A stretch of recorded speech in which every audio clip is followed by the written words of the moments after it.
We're back, and we now welcome Perez Hilton to Larry King Live, the celebrity blogger. Did he just say blogger? We famous, everybody's famous. When you up in Vegas, can't nobody blame us for acting famous. We've always been interacting with corporate media, and we've had small areas to take part in, like being contestants. But it's always been from a distance. There's always the ability to be refused participation if we don't work within their belief system.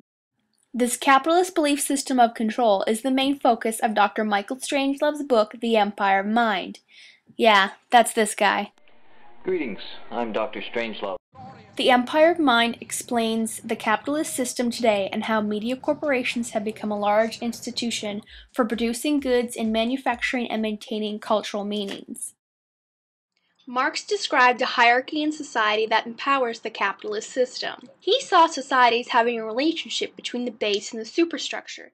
The base consists of the means of production and the class relationships it creates, such as the upper class who own the means of production and the lower class that is the labor force behind it.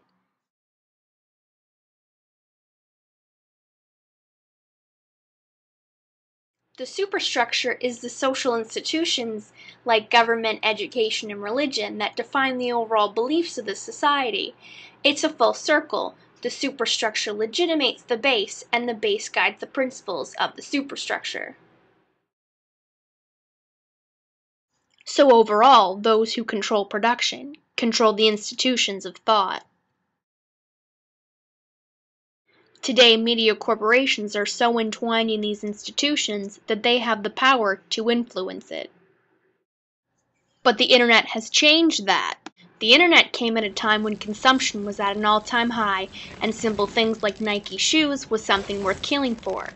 Our lack of ability to participate allowed the corporations to keep us passive and predictable consumers. The internet's ability to let us create and communicate freely transformed us into the active producers we are today.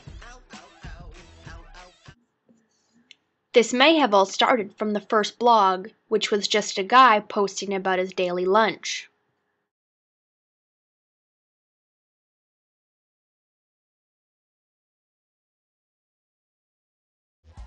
We are creating a system outside the corporate atmosphere that allows us to choose our own entertainment and celebrities with the click of the mouse. We are not only creating our own stories, values, and heroes, but also redefining what has worth.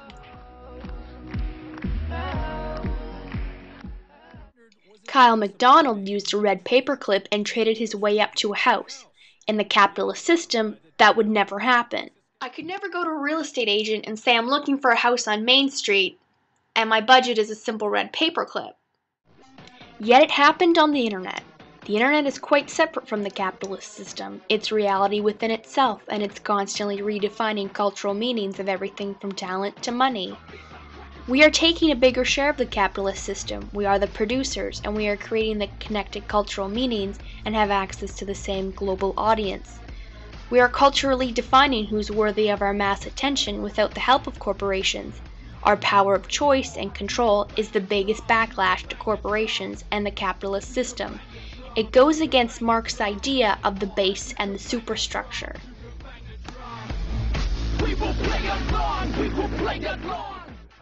Maybe it's us going back to our animalistic side where entertainment was more simplistic. Or maybe we just need space in our life where we don't have the capitalist system instructing us through our day of what to consume to be understood by others. People are still consuming high levels of corporate media like television, and it's still a very passive activity. Amateur content on the internet is more connected and active. There needs to be a general consensus for any no-name blogger or YouTube user to become famous. We go searching for media and view other related media that we stumble upon. This process is called discover and recover and is essential to online content and is very important when promoting your content. It's crucial that you have a base, that people can come and see a collection of your work, be it just a YouTube account. Try to get people to subscribe to your site. The little notices that they'll get when you add new content will keep them coming back and will help create a fan base. Use aggregators to get your content all across the internet. Unique and clever titles will also interest the people to view your content, so remember how you label things. Keep in mind, people have a short attention span, so try to keep your videos under 1 minute and 20 seconds and your blog short and to the point. Get involved in the online community by commenting on others' work. This will help create a network, but also promote your content as well. Tag or link your content to anything related. Remember, discovery is half the reason people find new content, so why not make it easier for them? The industry is now following our online activity and bringing it further into popular culture, with films like Julie and Julia about a food blogger. Kyle MacDonald has gone on to film a few commercials, guest star on a Japanese game show, and write a book. We must first go around the corporate media in order to be given access to it and make it work to our advantage. By becoming internet celebrities, we gain access to advertising revenues, and now the possibility of corporations giving us a book deal, guest starring on commercial TV, and movies based on our shenanigans. The corporations are always peering into our world looking for their place to make a buck.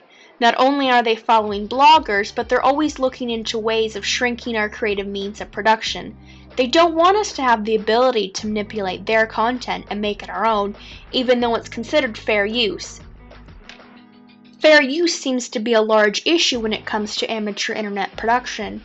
As Strangelove pointed out, corporate media is always using clips from other media sources, and they do it by hiding behind fair use. But when it comes to the internet, it's expected that we use all of our own content. The thing to remember in order to become an internet celeb is to keep creating. Your creation is your product, and in order to keep our creative power, we have to keep corporations from restraining our rights. Everybody's